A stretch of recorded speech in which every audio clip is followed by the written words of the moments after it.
So tonight, we have a fantastic guest, and I've got to thank Amanda Hall for suggesting this session. I'm really looking forward to this. Liz Field, CEO of PIMFA, is with us tonight. Liz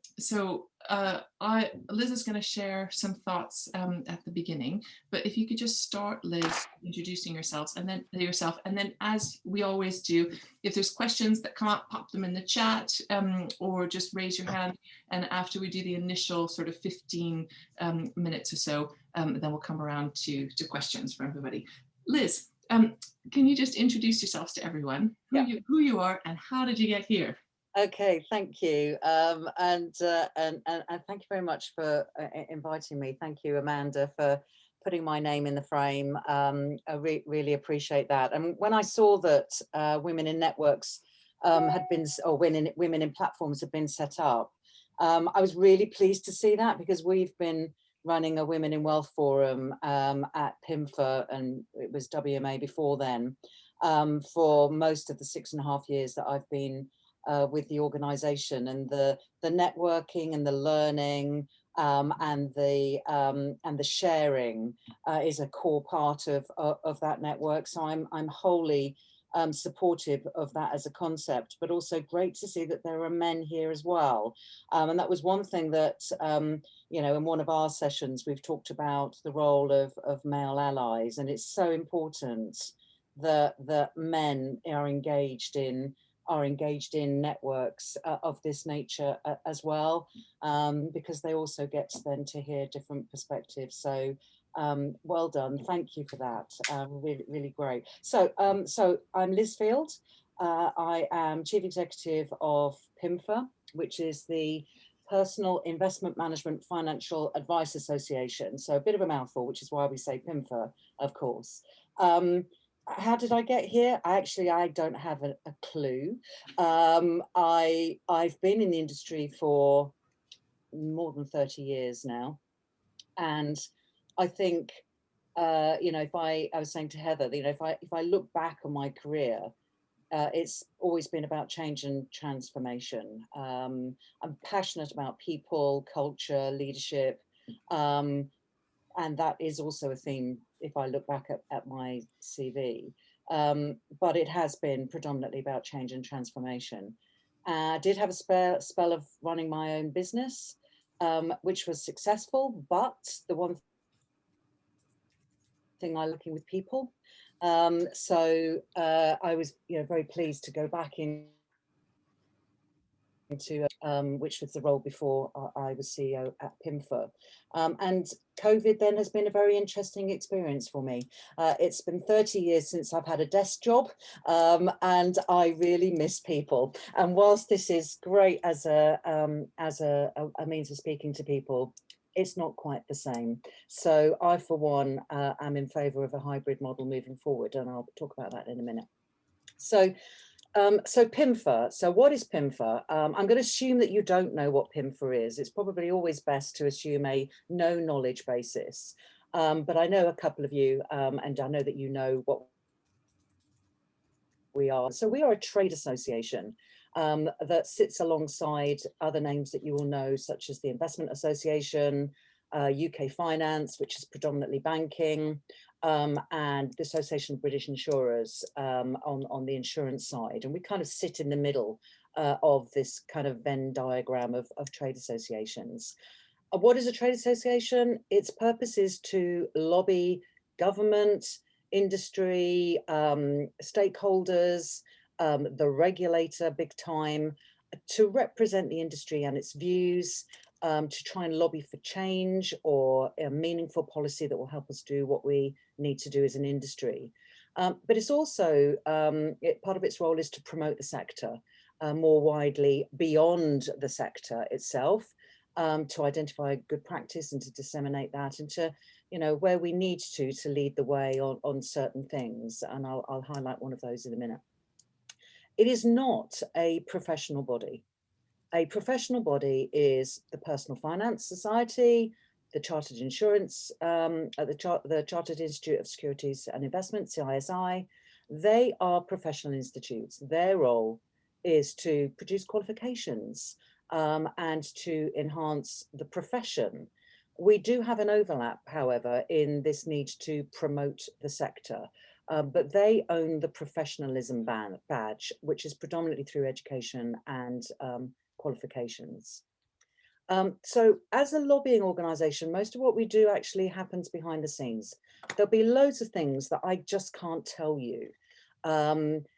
And sometimes that's quite difficult because, as I'll talk about in a moment, in relation to financial services compensation scheme, for example, you know, you can't solve issues like that just like that.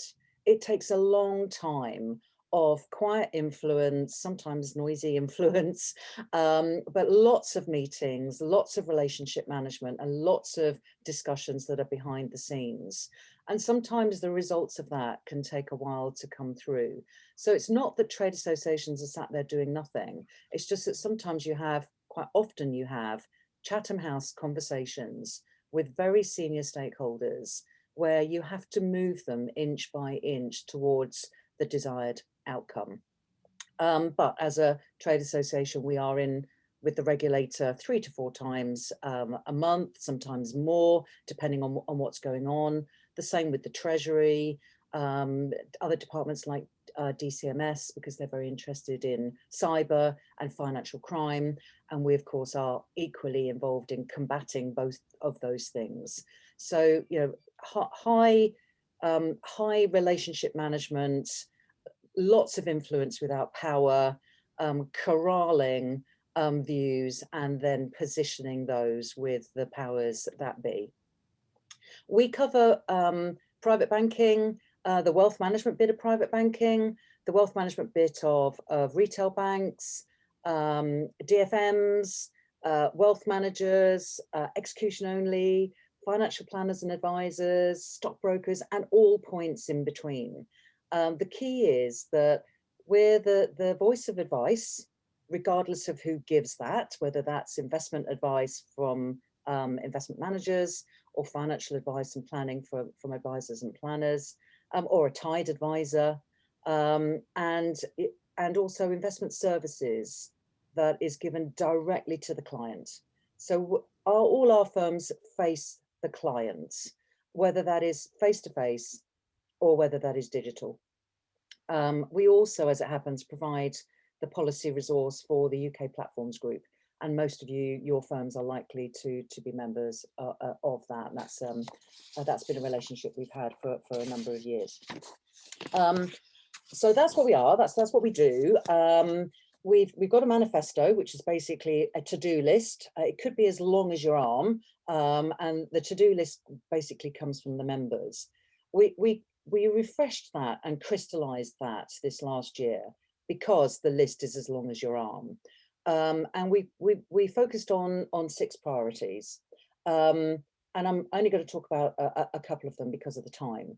But FSCS and the future of supervision, out and out #1 priority.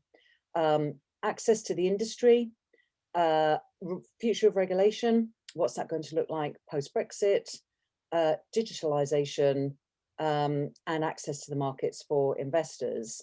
And then the 6th strand is this combating financial crime and cybercrime, which is a universal thread through all of our work. So briefly on a couple of things then. So FSCS and PII, you'll have seen in the press, we've been very, very vocal about this and really ramped that up over the course of the last 6 to 8 months. Because the cost is simply too high. Now, let me just put this into perspective. So, and PII insurance and access to PII insurance, particularly for smaller firms, is a bit of a problem. Also, some of the medium-sized wealth managers as well, I have to say. So what does that mean? So a 2-partner firm said to me that their invoice had risen by 48% last year. Just in the year had risen by 48%. So they've got a 22.5 grand bill. Their PII insurance is about 22 grand. But actually, because of the weakened cover, they've also got to put in a further 30 grand onto their balance sheet, which is actually, in gross income terms, 50 grand. And then into this year are likely to need to put a further 28 grand of capital on top of any further hike of premiums. So that's an awful lot of money for a two-partner financial advisor. Look at the other, the kind of some of the larger wealth managers. You're talking about a bill of between 4 and 6 million quid, and that's gone up exponentially over the last couple of years. There was one firm that said to me that of their 8 million profit, 1 million had gone to the FSCS. So, let's be clear. We as an industry totally supportive of the FSCS as a principle to support some consumers. But looking at the volumes of what's actually in the FSCS bill, for every consumer that has to fall back on the FSCS, they are a failed consumer. And that's a message that we have had recognition from the Treasury, and the regulator has been using our language, i.e. polluter pays. And some of these meetings I've been talking about has been to move these stakeholders to a position where they accept that for every consumer that has to fall back on the FSCS, then they are a failed consumer. Now, we don't think that there's a magic bullet, which is that you just have to change the basis of the levy. We think there's a number of things that need to be done, and we released our FSCS strategy just before Christmas, and it's predominantly about data. Let's have a look at what actually has caused the fall on the FSCS. Let's have a look at the regulatory perimeter. Let's have a look at the data that is held by the FCA. Let's absolutely ask the FCA to review its supervisory approach, and also to ask the FSCS where they provide intelligence through their prevent strategy, that they kind of hold the FCA's feet to the fire in terms of what have you actually done, or have you acted on the basis of this data. And I know that some of the some of the transformation project of the FCA is to look at data, and we're hoping that that includes looking at data in relation to the FSCS. We've also more recently said, look, as I said earlier, this is not going to change in the next year, and particularly not at the minute with COVID and the number of potential failed firms. So let's have a look, please, at the supervisory fines that are already paid to the regulator, and can we use those to offset against the bill? So a lot of touch points there for the Treasury, the FCA, the FSCS, and we've offered our support to the regulator to try and resolve some of the data and other issues. The CFI on consumer investments that came out just before Christmas asked some really big questions, and our view is generally we don't need any new regulations. We just need better supervision of the existing ones. So that was the underpinning current of our response to that. So FSCS takes an awful lot of time, of course it does, but it's not it's only one of the priorities. So let's have a look at one of the others, which is about access to the industry, and this is about promotion of the sector. We promoted, or we developed, and are still developing a financial and mental well-being campaign, because we believe fundamentally that our industry absolutely provides financial and mental well-being for families and individuals, and we don't talk about that very much.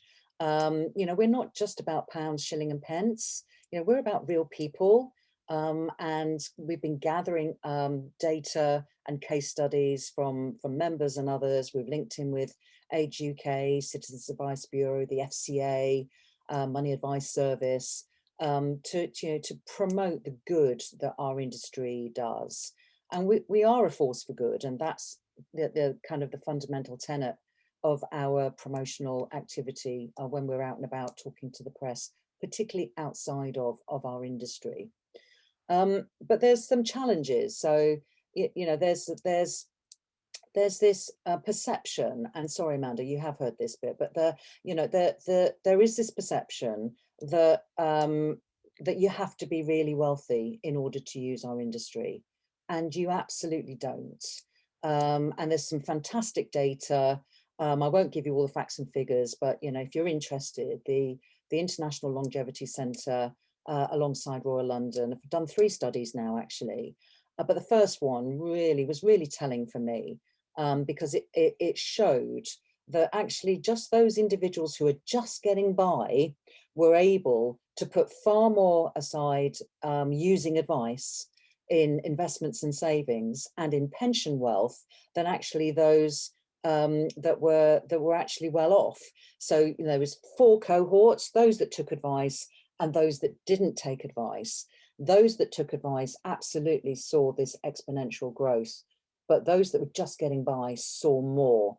So it's not about how much money you have. There is an actual, real tangible role for advice and investment services for individuals.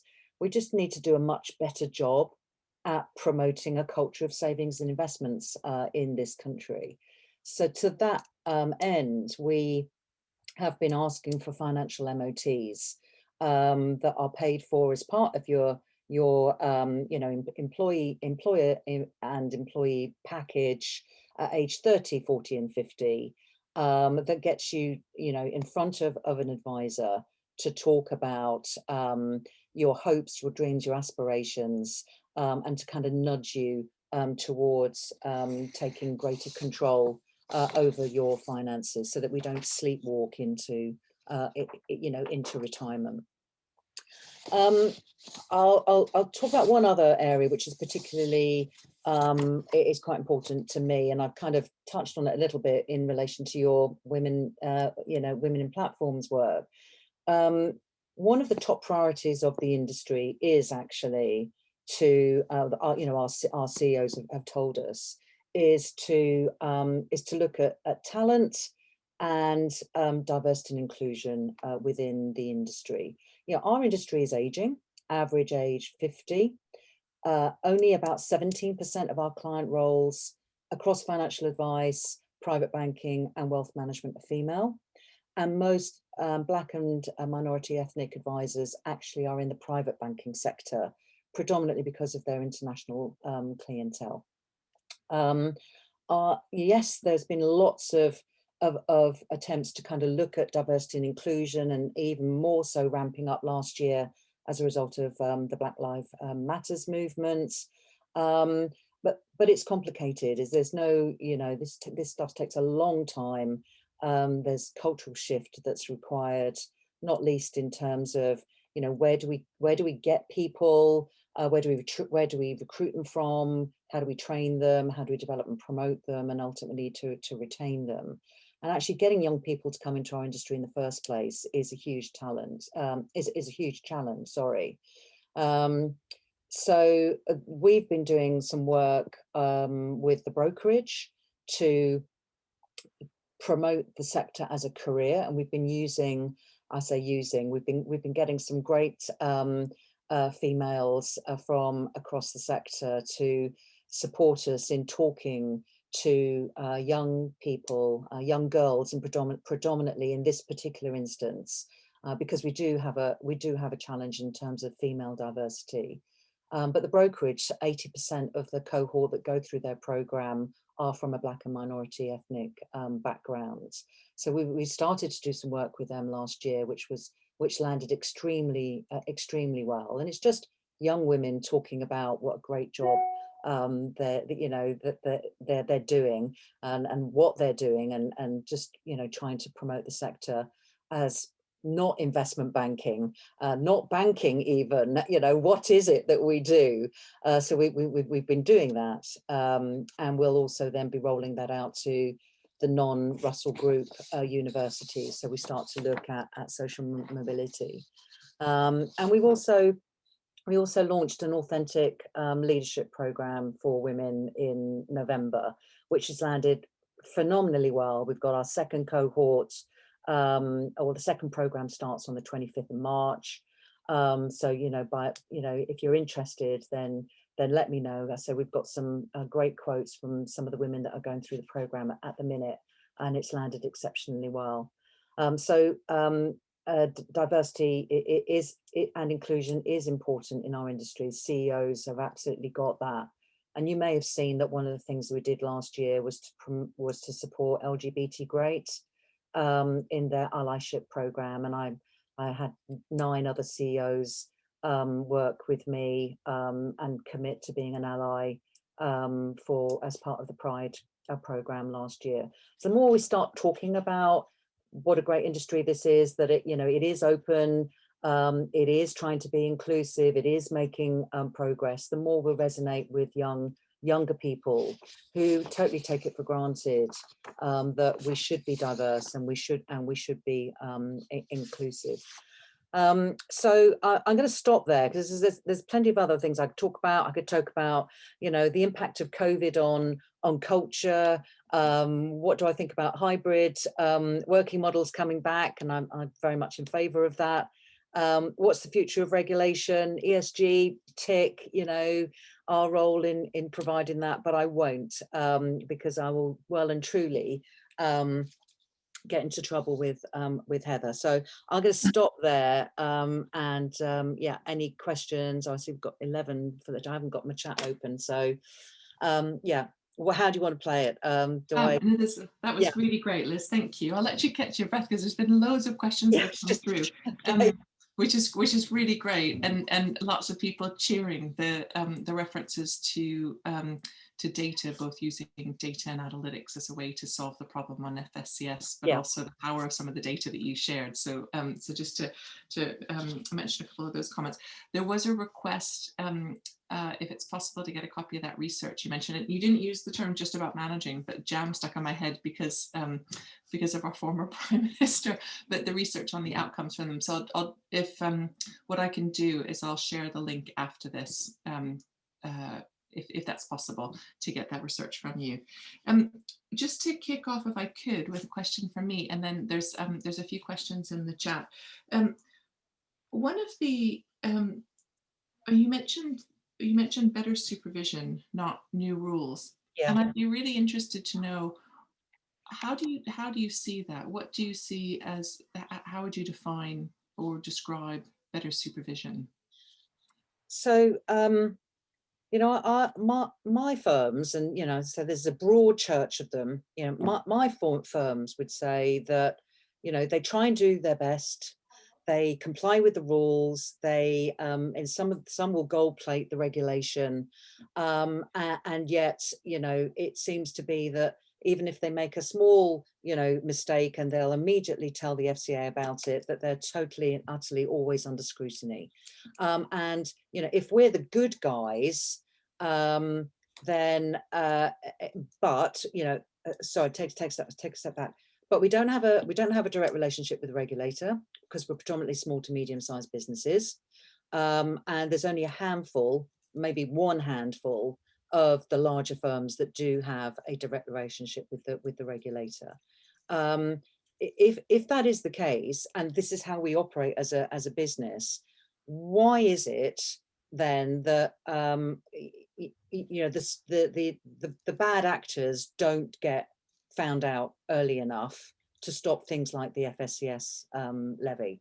So one of the things that we've been talking about to our firms, and I think we'll find will be central to the FCA's transformation project, is about data, and the data that we give to the regulator, and then utilizing machine learning, AI, to focus on those anomalies. But not everybody at the moment gives data.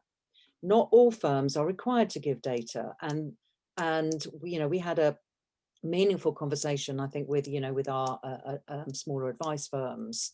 You don't have to give the same amount of data as a small wealth manager, for example. That, I think, that will change, and I think that everybody will need to give data to the regulator. because how else are they going to supervise? You can't suddenly ask the, for a direct relationship for 52,000 or whatever the number is now, but it's of that ilk. That's unrealistic. We'd then find that the FCA bills would then go through the roof. Although I suspect that we'd accept a slight increase on FCA bills if we weren't paying so much for FSCS. But I think it's going to be data. I think it's going to be about data analytics, and we want to work with the FCA to look at what those data requests are going to be, so that the data that's easily held with firms, can be easily pulled together and sent in, and that we're not faced with, a Gabriel report times 10 that is nil. Do you see what I mean? So I think it's going to be about data, but meaningful data, and we want to work with the FCA to make sure that the right questions are asked. I'm going to sneak in a quick question before I come to Helena from Amira, and because it's one that I was thinking about too. Should the platforms be required to provide data on firms? Because I know there were some data requests that the regulator did around DB transfers from platforms, but there's some reluctance, obviously, for the platforms to be seen as being involved in oversight of financial advisors for obvious reasons. Yes. Yeah, that is difficult. It is difficult because who has oversight of the regulator, of the advisors, and I guess anonymized data perhaps, but I don't know. It's a challenge. It's something that I know the UK Platforms Group have been discussing, but there's maybe some aggregated data that kind of shows trends, perhaps, rather than this is Joe Bloggs's data down the road. But that's going to be a tricky one, and I think that's going to be a tough question for the FCA to consider. Great, thank you. Helena, can I come to you on your question about trust?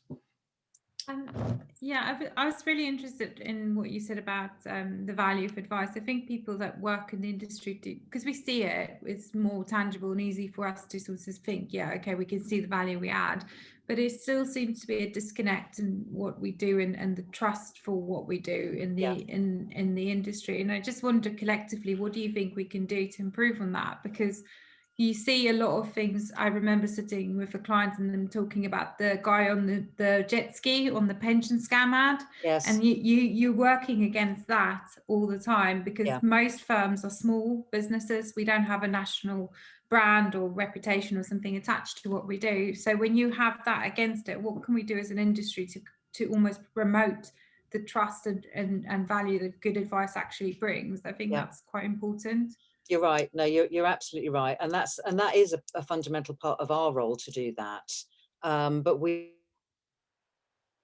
can only, so hence, as I say, that campaign on financial and mental well-being, that really resonated, because we were talking about real people, and it was case studies that we were getting. There was one that was given to me. I say case studies. It was a short paragraph that one of the private banker told me about over Christmas, or just before Christmas, which was that I had a conversation with her, and she was in the car. And I said, oh, well, where are you going? Oh, well, so I'm on my way to see a client who only lives down the road. Only she's just had a bereavement. And I just kind of felt that, I could have a social distance conversation with her. She's in my locality. She's got a few questions, not about, her, just about life. And so I'm going to pop down and I'm going to see her. And that kind of really, just to cheer her up kind of thing. And that really resonates with me, because I hear those stories from, particularly client facing, where they've got tangible case studies that they might pull together for the marketing department or whatever. So we were asking, could we have those from your marketing department, because we can wrap them in a industry-wide wrapper and then through people like the Money Advice Service, Citizens Advice Bureau, you know, consumer facing people, you know, we can start to get those messages out. But also some of the things that, you know, what I said about, you know, for every consumer that falls back on the FSCS, they're a failed consumer. My head of government affairs and policy used that at the Work and Pension Select Committee back in, I think it was, I want to say September. And we had Which on the panel, and they were agreeing with us. Now, so that's the power of lobbying, is that you can do things like that, where if you're pitching things in the right way, you can get, you know, you can form allies with people who actually might also be critics. And it's just about slowly but surely just trying to change that perception. The thing that you'll probably see at the minute is you have the online harms bill. So the online harms bill, it doesn't include financial harms. So you know, that's just an anathema to me. So we've been lobbying, and we've got industry. So quilters have supported that. I saw that today. And the FCA are lobbying for that, because we actually absolutely need financial harm to be included in that online harms bill. So the more we're seen as, actually, no, we're on the good, we're the good guys. We're trying to do the best that we can. We're trying to do the best as we can by individuals. We you know, we have no good word to say about the rogue actors. We've got no good word to say about the investment scammers. And the more that we vocalize that and say, that's not us, we're this, and this is what we do, then, but we have to do that together. So, you know, if you have got any examples of, you know, speaking to clients and, you know, and stuff that happens that you think, well, actually that might be quite a nice little, just a one-liner, then just ping it in, because we can just include that in our campaigning work. And we've got a snakes and ladders game and all sorts of things that we're going to be developing on that this year, just to try and get out to consumers that we are actually the good guys. Great. Helena sent a message through, and I'd actually written a little note to myself that, I'm sure there's other people on the call thinking about this too, that there's a financial planner called Alan Smith, who's putting together a book of client stories, and it would be it's exactly what you're talking about. So the idea is to tell stories about the impact of financial planning. Oh right, okay, I've not picked that up. Alan Smith. Yeah, but what I can do is I can introduce you after, yes, thank you, after the meeting. Yeah, no, super, because we can reference that and provide a link straight to his book, which you might be. It's not published yet, but they're okay. working on it. Yeah, it's a really great initiative. So that'd be great to get some more airtime for it. Claire, I don't know if you wanted to mention your point about celebrating diversity, but just about the change in the industry. And it's something that we talk about, that when we do in our surveys, we find that I think the latest data we published was that looking at advisors 55 and over, 1 in 10 is female, and advisors 45 and under, 3 in 10 are female. And that's only looking at financial advisors, it's not looking across the whole industry. But Claire, did you want to say anything about the change that you've seen in your career?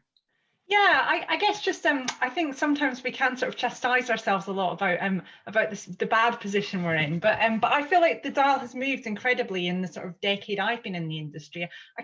Did you say 20% now, Liz? 17, overall? but it was 17%. That was from the FCA, but I'm waiting for them to give me the more up-to-date details, and you'll know, Claire, that the FCA are really on it as far as diversity and inclusion now. So and I expect to see far more this year.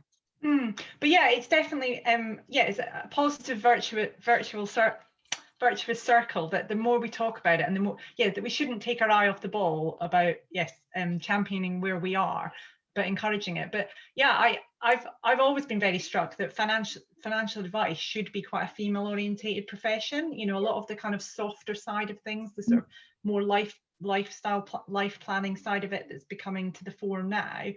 And the fact that you can have as many or as few clients as you want. There's no reason why you couldn't be able to flex your hours and things like that. So so the more we can do to keep talking it up is good. Yeah, no, I agree. You know, and it is easy because, you know, there could be a tendency that because we're often, you know, batted around the head for it, that, oh, well, there's only 17%. But you're right. This is a journey, and the positive things that you know, we're now seeing, then the better. Great, thank you. Paul, you had a question about feedback on the FSCS paper, which you enjoyed reading, I understand. I sadly enjoyed reading your paper, so I just see that. I just said to Claire, that, for me, it's just being a bit careful about saying that men haven't got any soft skills as well. Do you know what I mean? And I know you weren't saying I didn't mean that. but I didn't. That wasn't what I was trying to imply. I'm a beautiful person inside, despite being a man. Yes, I think I was picking up on that, Liz, because I've been on a lot of calls where people have been talking about the FSCS, and of course they've been angry. And advisors really haven't got a voice, I don't think, enough at the regulator. Or they've been going to their MPs and things like this. I'm just wondering, well, has that got any value really? You know, what trade body have they got that can actually work with them? That people are looking at the PFS, and I'm not sure that's their role, and you sort of confirm that today. So I'm just wondering what feedback you've got about the paper that you've sent. And also, you know, how long is it going to take? I mean, you alluded to that, it's a bit of a process and it's going to happen, you know, but if it doesn't happen reasonably quickly, then there's a lot of firms that are going to be in trouble with this, because I'm seeing even bigger firms, you know, where 7%, 10% of their turnover is now PI, FCA and FSCS. Yes. And that's gone up from like 1 or 2%, you know, in quite a short space of time. Yeah. That is massive. Yeah, I know. Yeah. Yeah, and they totally recognise that. I mean, for the record, we are the Financial Advisors Trade Association. That was what we merged with APFA 3 years ago. And no, the PFS is not a trade association. It might go to the odd FCA meeting and will be around the table with me. But most of the trade association meetings that we attend, the PFS is not there because they're not a trade association. So how well has it been received? Well, there's a couple of things. First of all, this time last year, we produced, well, I think it was probably maybe about March, we produced a Future of Supervision paper, which was based on a survey of firms, in-depth survey of firms, and it was our constructive feedback to the regulator about how we felt that they needed to improve and how we could help them. And it didn't hold any punches, and it was just at the start of lockdown. So that kind of gave a little bit of time, I think, for the regulator to kind of consider. Then, of course, I think we got another bill, and we'd already done some research the previous December. Then another bill came in, which is then when we did some further research, which was some of the figures that I shared with you earlier. But then come June, we then started to see, you know, this language come into speeches by Charles Randall, for example. And we've been saying polluter pays for at least 3 years. And actually, for the record, when we were at WMA, one of the things that we lobbied for and then got was the product providers paying. The product providers didn't pay anything. Now they pay 20%. And that was as a direct result of WMA lobbying. Obviously, the product provider is not very happy at the time, and even more so at the minute, not happy, because of course everybody's bill has gone up. I daren't speak to my fellow CEO on the insurance broking side, because when you get to the top of your band, then anything else, any excess, then gets spilled over into somebody else's. So insurance brokers at the moment are kind of picking that one up at the minute. So actually, which is why producing, you know, a brand new type of levy that it's maybe based on risk, for example, that's not the solution, because it just passes the bill from one part of the industry to another part of the industry. So that's why our paper was about, there's some fundamentals here we really need to understand. Is it the regulatory perimeter? In which case, you know, so what proportion of product is being sold that is outside of the regulatory perimeter? In which case, does the regulatory perimeter need to be extended? And that's the Treasury's job to do that. That's not the FCA's job to do that. So, you know, this data starts to inform things like that. Post-Brexit, we could find, well, we are going to find anyway, that the FCA is going to be this, you know, the strongest, you know, biggest regulator in the world. And one of the things that we think that will kind of contribute enormously is looking at the objectives of the regulator. So if you had an objective which is at the moment, which is protection, so consumer protection. Consumers are protected if they do nothing, and that's actually not very good. Whereas if we have a focus on consumer outcomes, that's a better objective, which also means that the FCA have also got some skin in the game to make sure that it all works better. Now that's, you know, that's primary legislation that's going to do that. But, you know, you've got this opportunity post-Brexit, you've got, so that's going to happen, but timescales, you have a legislative, so I put my teeth in, process to kind of get that sorted.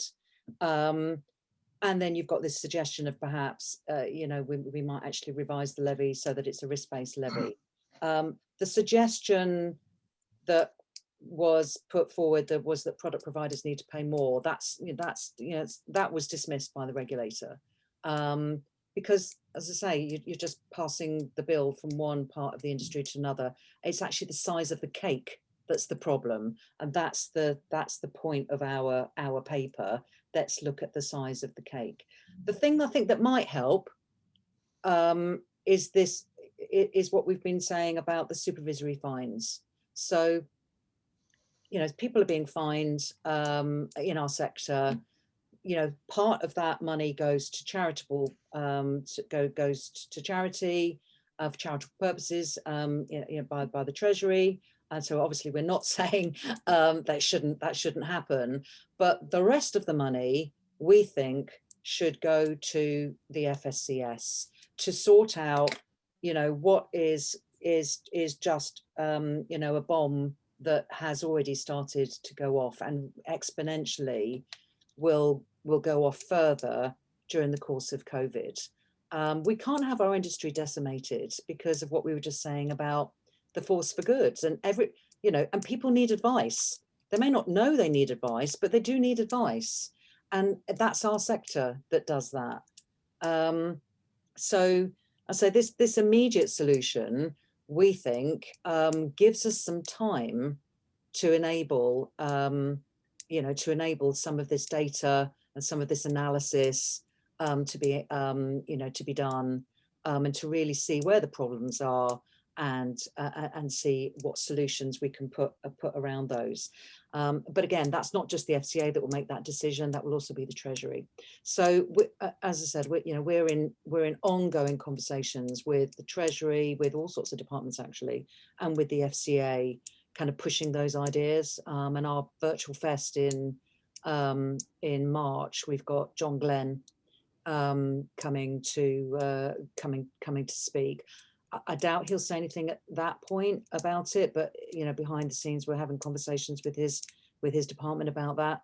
I think what he will be able to talk about is whatever deal has been negotiated for financial services and how that might affect us as a sector, because that should be due in March, and this is the week after the budget, so 9th and 10th of March. So it's good that he's coming, and be interesting to see what he's able to say about it. I think as part of our brief, we'll also be talking to him about the FSCS. So, and we have been anyway. He talked about it at the Virtual Fest last June. So he's very, very mindful of it and the impact that it has on the industry. But if you've got any facts and figures about where you're seeing the impact on firms, so what you were just saying there, Paul, you know, please ping them across, because that is really helpful to us. As I say, you know, that example of the, you know, the 8 million turnover and 1 million immediately goes to the FSCS when it could have paid for digital transformation, for example. You know, that stuff is like gold dust. So, you know, you know, where you get that, then please can you ping it across, because it'd be really, really helpful. I'll just come back on you. Obviously, data could create some transparency, which would be fantastic, wouldn't it, at that stage? When you talk about risk, you know, my sort of feeling is it's just, I understand what you're saying, but it's just not fair, is it? Because there are so many excellent firms out there, excellent advisors, aren't there? And they're paying this fee. Yeah. Something I'm doing. So my sort of mind has been thinking about, well, should they be regulating the products rather than the advisors? Is that something that am I naive in thinking that could be something to be discussed? Or? Well, I mean, there is something about product. I think the advisors do need to be, you know, I think, you know, we're a profession, so, you know, we do need to determine what those standards are. And I don't think we're going to go away from having regulated firms and advisors, not least of all because how does a client, how does a consumer know whether, you know, somebody has gone through the required processes in order to reach that professional standard? So I don't think we'll go back to a non-regulated advisor. We might have simple products, I guess, and certainly the CFI on consumer investments before Christmas talked about different types of products meeting different types of needs that might need a different type of advice. And that kind of takes me back, because my God, we've been talking about simplified advice for goodness knows how long, when the banks were absolutely, so I'm showing my age here, I've been in this industry too long, you know, when, you know, we had the banks, you know, talking about, you know, level 3 and simplified advice in the heady days of RDR. So there will be some scrutiny on products, but this is where the regulatory perimeter comes in. What is covered and what is not covered, what kind of products are in and what kind of products are out. But I would have thought that, you know, very simply, advisors need to know what it is that they're advising, and consumers need to know what it is that they're buying and whether it's protected or not. And if it's, I mean, let's put, you know, sophisticated investors to kind of one side, but you know, everyday Joe, you know, that very simple needs. One could argue, I think I was on a call with a private banker earlier on, that actually we all have quite simple needs really, but you know, very simple needs, simple product that's going to meet these requirements, and it's covered by the FSCS because it meets those requirements. So I think there is something about product, and that is, I think, going to come out with the regulatory perimeter review, which we are asking for. You know, we're asking, you know, what's caused the problems with FSCS? Are they outside the regulatory perimeter? Should they be inside the regulatory perimeter? Why were they ever sold in the first place, kind of thing? So it's unpicking all of that, and it's only through data that we're really going to understand that. There's 3 more questions, and we're running rapidly out of time. Out of time. Alan, I'm sorry, I'm going to let Alan just jump in before you, Amir, because he said he promised it's really quick. Thanks, Liz. Just fascinating, really fascinating to listen to you, and I want to know a lot more. But I don't want you to misunderstand what I'm just about to say. Yeah. So I'm not suggesting in any way that the current system is efficient and appropriate and works. However, there's a few people around who think that 10 years ago, if regulatory premium was 2 to 3% of turnover of business, that was the right number, and 10% is the wrong number. That's not a logical place to be. You know, we have nothing that tells us that 2 to 3% was the right number. We know it was the number, not the right number. And having just come out of 3 years in a law firm, by the time you take Law Society and SRA and PI and malpractice insurance and everything else. Most big law firms struggle to get away with anything less than 7.5 to 8% of a cost. So that's the first point. Yeah. And the second point is from someone who spends a lot of time in the planning community. I don't want manufacturers to pay. And the reason I don't want manufacturers to pay is whilst they pay, we are still an industry because we rely on product. I want planners to pay so we can move away from being industry and become a profession and advise. Now, it might be why the product manufacturers have got the biggest wallets. I understand the logic of going to the biggest wallets, but the sooner we can break that umbilical cord to say we don't need manufacturers at all, then the happier I would be. I have no response to that. You know, as I say, it was a hard one, you know, battle to get the manufacturers to pay towards the FSCS in the first place. You know, to take some ownership for potentially developing a crap product, which was then, you know, sold on by the advisor. And I think the tone at the time was, you know, why should we be penalized for, you know, and I'll use the word selling. We don't use the word selling, for advising on this crap product when actually we didn't develop it, the manufacturers did. Well, you shouldn't have sold it if it was a crap product in the first place. Well, no, indeed. Yeah, no, indeed. Exactly. Sorry, Sam. Sorry, I've been promising I'm going to come to Amira for like 20 minutes. But I'll come back to you if we get to answer Fleury's question too. Sorry. Amira, can I come to you? Yeah, so when I was an advisor, there's always been two issues that have really bugged me. And one around the FSCS and connected to it. One is how firms can phoenix. And when we know they so obviously do it, why don't we just stop them and reject their permissions and not allow them to come back in, which I think would kill a large proportion of the problems. Yeah. And then the counter to that is, how do we protect really good advisors by bringing in a long stop? Because it's not fair to have almost a life sentence sitting over you if you were a partner or a sole trader, where in modern times you set up a limited company and your liability dies with your company. Yeah. Neither of which are answerable in the minute, but we'll just briefly. I mean, the long stop was a key lobbying point for APFA. And it didn't get anywhere. It absolutely didn't get anywhere. When we merged with them, we killed it because said, look, we could spend an awful lot of our time on something where it's not going to make a jot of difference. But I have sympathy with that view because, how do we advisors even to think that this is great to come into this industry if you've then got the long stop? So yeah, I have absolute sympathy with that as a view, and it is a challenge, but we don't use the word long stop. We'll have to find some other way to kind of tackle that. In terms of phoenixing, that was one of the points on our FSCS strategy paper. You know, it can't be right that these firms are allowed to do this. We need more data from FSCS and going into the FCA, which they do actually. We also need the industry. We need the industry where they spot them but they should never be registered in the first place. So that whole registration process with the FCA going to be something that will be looked at as part of the FCA transformation project.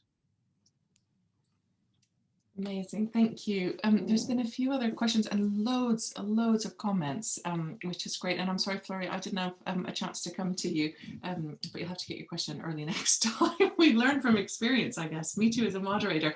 That was absolutely fantastic and great, really great engagement for everyone. Liz, thank you so much for sharing all of that and being so open. And it was really helpful to me to understand more about what it is that you do, learn more about what good looks like for FSCS, because I read a lot about this and there's lots of different things. That was really helpful to get that perspective. And on regulatory reform, future advice, we covered a lot tonight. So thank you so much for that.